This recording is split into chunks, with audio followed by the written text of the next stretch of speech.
자, 이거 뭐 굉장히 신랄하게 비판을 했어요. 이거는 정치적인 입장에 따라서 보는 눈이 다를 수 있으니까 제가 중립적으로 얘기하겠습니다. 어쨌건 이 글 자체는 윤석열 대통령을 굉장히 비난하는 글입니다. 노태우 대통령 때 1990년도, 1987년도 대선 때 노태우가 결국 이겨서 문민 정부가 아니죠. 그 군사 정권이 이제 뭐 민간 정권이 됐죠. 지금 87년도 재계 87년 맞아. 87년 대선 거쳐서 이제 노태우 정부인데 90년도에 정권을 뒤흔들 위기가 일어납니다. 이게 뭐냐면은 아시는 분은 아실 거예요. 윤석양 일병인가 이병인가 당시 이병이 민간인 사찰을 갖다 폭로해 버린 거예요. 이게 그때 보안사 일병인가 그랬을 거예요. 부대에서 나와가지고 탈영한 거죠. 휴가 때 나왔나 그래가지고 자료 가지고 나와가지고 그때 민간인 사찰 뭐 김대중, 김영삼부터 해가지고 국군 보안사에서 보안사령부 지금은 기무사로 바뀌었죠. 아마 기무부대에서 원래 민간인 사찰하면 안 되거든요. 군인이 민간인 사찰을 폭로해가지고 이제 나라가 뒤집어질 뻔한 사태에서 이제 노태우 정권이 범죄 전쟁을 선포합니다. 예, 돌리는 거죠. 이렇게 관심을 딴 데로 마치 그 도요토미 히데요시가 임진왜란 일으킨 게 도요토미 히데요시가 전국 통일을 했어요. 전국 통일을 했는데 이 무사들의 불만을 잠재우고 시선을 밖으로 돌리기 위해서 했다는 것처럼 고전적인 수법입니다. 이때 범죄와 전쟁 때 실제 무시무시했습니다. 이때 조폭들 많이 잡아놨어요. 솔직히 서민들한테는 많이 도움이 된 면이 있다고 생각합니다. 자, 근데 이번에 인사 관련해서 기사 보신지 알겠지만 보통 이제 장관 있고 차관 있잖아요. 근데 차관들 전부 다 청와대 비서실에서 보내버린 거예요. 그러면은 장관 하루아침에 뭐가 될까요? 아침에 아마 장관이 차관한테 인사할 겁니다. 오셨습니까? 하고. 예. 자기 측근들 차관으로 보내가지고 자 이렇게 인사를 했습니다. 계속 하시는 말씀이에요. 대통령이 반카르텔, 이권 카르텔과 가차없이 싸워라. 자 국정 비판적으로 얘기하고 있죠. 별다른 니네 국정 철학 안 보이던데 야 결국 이권 카르텔 해체 이거니? 이제 비난을 한 거죠. 윤석열 대통령을 비판을 할 때 가장 많이 들어간 게 뭐냐면 출신 성분입니다. 검사라는 그 직업적 한계를 벗어나지 못한다. 이분법적인 범죄자와 피의자의 어떤 이분법적인 인식을 가지고 있다는 걸 많이 좀 비판을 하는 분들이 많아요. 그래서 이제 이것저것 하고 근데 이제 자 그 단락 마지막에 이렇게 나와 있죠. 문제는 뭐냐면 윤석열 대통령 그렇게 자유를 외치지만 그 자유는 한쪽의 자유만을 옹호하는 것 아니냐. 사회적 약자의 자유는 외면하고 있다. 이런 비판은 진보 매체에서 많이 하고 있습니다. 건설노조나 시민단체, 민노총 같은 세력을 갖다가 완전히 적으로 돌려버린 그것에 대한 이제 비난을 얘기를 하고 있죠. 그리고 뭐 약간 괜히 감성적인 글을 좀 넣은 것 같아요. 뭐 우리 김주정 아니에요. 자, 의회 김주정이 아닙니다. 예, 사무처장 김주정이 뭐 진압봉에 머리를 맞아 피를 흘렸다 뭐 이런 대목도 나면서 굉장히 상당히 좀 매섭게 윤석열 정부를 비판을 하고 있어요. 감사관 50명 증언 이렇게 되면은 적극 행정 못 합니다. 진짜로. 그 적극 행정을 처음 이렇게 우리 공직사회에도 이렇게 좀 유행을 했을 때가 적극 행정이란 말이 나왔어요. 박근혜 정부 때였던 걸로 기억해요. 그때 유명한 말이 있어요. 깨진 접시는 용서해도 먼지 쌓인 접시는 용서 못한다.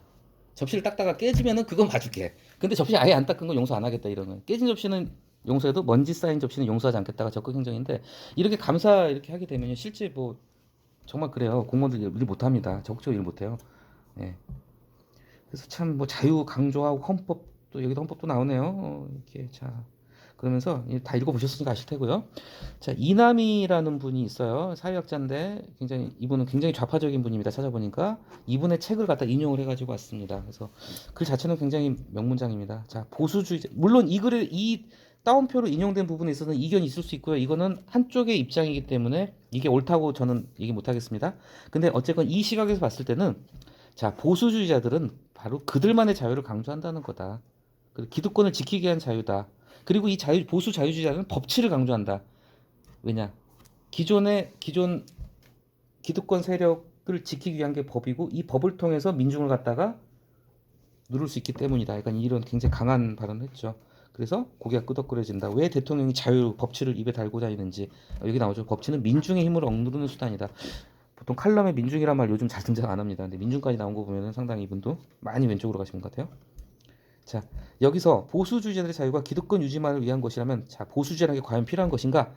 그러면서 또 이 책에서 따온 부분이에요. 상당히 굉장히 도발적인 단락입니다. 굉장히 제가 장담하는데요. 한 20년 전에 이런 글을 썼다가는 잡혀갔을지도 모르겠습니다. 진짜로. 자, 여기서 양쪽 날개라는 얘기 나오잖아요. 이게 그 유명한 이영희 교수라고 약간 진보 사학자 교수분이 있어요. 유명한 분이에요. 이영희 교수가 쓴 유명한 책 제목이 새는 좌우의 날개로 난다예요.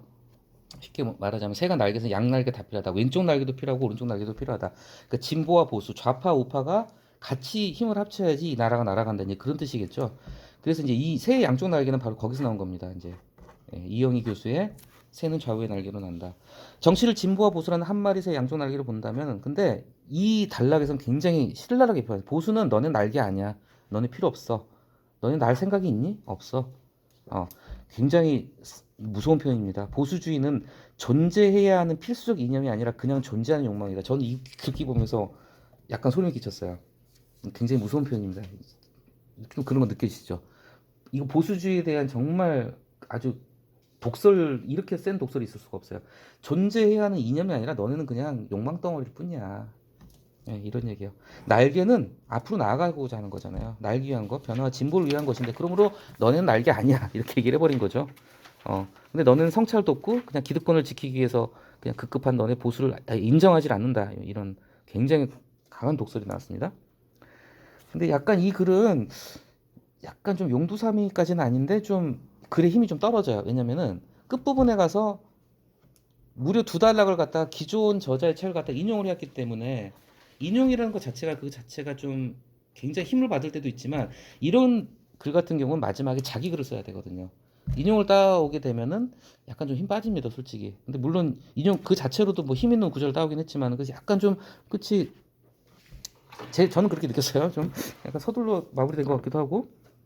자, 마지막 단락도 이것도 좀 위원회 공화국이라 불리면, 이거 좋은 거 아니에요, 솔직히. 노무현 정부 때 위원회를 너무 많이 만들었는데, 여러분도 느끼시죠? 위원회 이렇게 많이 있을 필요 없어요. 네, 위원회 너무 많이 만들었어요. 그래서 이거 솔직히 부작용 많이 생겼습니다. 그래가지고 노무현 다음에 누구지? 박근혜 대통령 됐나요? 다 잘라냈습니다. 작은 정부 지향하면서 많이 쳐냈어요. 가지치기 많이 했습니다. 근데 어쨌건 그 위원회 공화국을 만들었던 거는 국민들의 참여를 위해서 이제 좋은 뜻에서 이제 그렇게 했나 봐요. 협치 정부였다. 자, 이것도 참 굉장히 뭐랄까 기가 막힌 표현입니다. 노무현 정부는 협치 정부였다. 지금 윤석열 너는 통치 정부다. 협치 통치 약간 언어유를 써가면서요. 일방적 지배다. 바로 카르텔은 너네들이다.